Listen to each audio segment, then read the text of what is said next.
Hello and welcome back to Straight Talk. Earlier this week, PragerU, known for its short educational videos, posted a video featuring former U.S. Senator Jim DeMint explaining how the states can save America. He claimed this would be done by a convention of states under Article 5 of the Constitution. PragerU usually gets it right. Unfortunately, this time they dropped the ball when considering that DeMint made false claims as well as some half-truths. While illustrating big government as a giant robot, DeMint asks, quote, "So, how do we cut this giant down to size? Is it even possible?" He claims the Founding Fathers, in their wisdom, knew the direction our government might take and that they put the Article 5 Convention in the Constitution in order to repair it. But is that true? Was Article 5 intended to cut big government? The Founders inserted the Article 5 Convention for correcting errors in the Constitution, not for correcting the errors of politicians. Big difference. The solution to big government is for the voters to enforce the Constitution by holding their elected officials accountable to their Article 6 oath of office. But let's get back to DeMint and his false claims.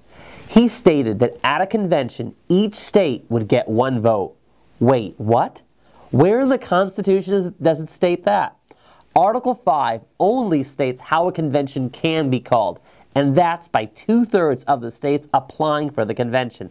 That's it. It's then Congress that sets the date, time, location, and apportionment of the delegates for the convention.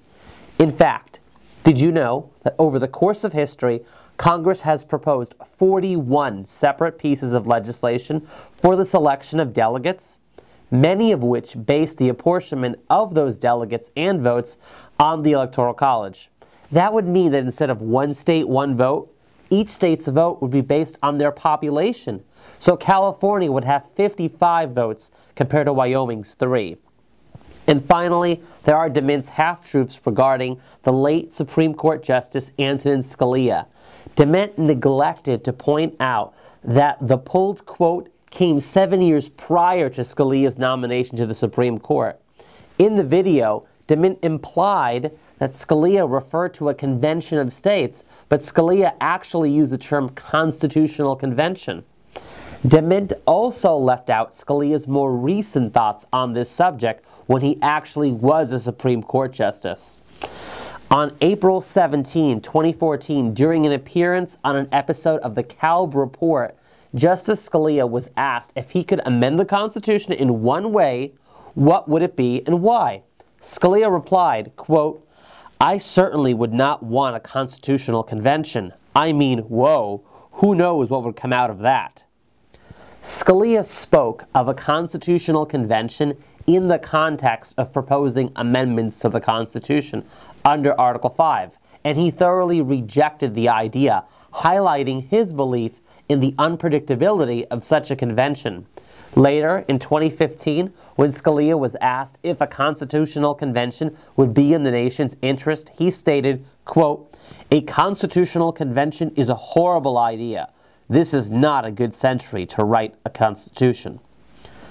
Convention of States Project may try to convince you that a constitutional convention is not the same thing as a convention of states, or that a convention is the only solution to big government.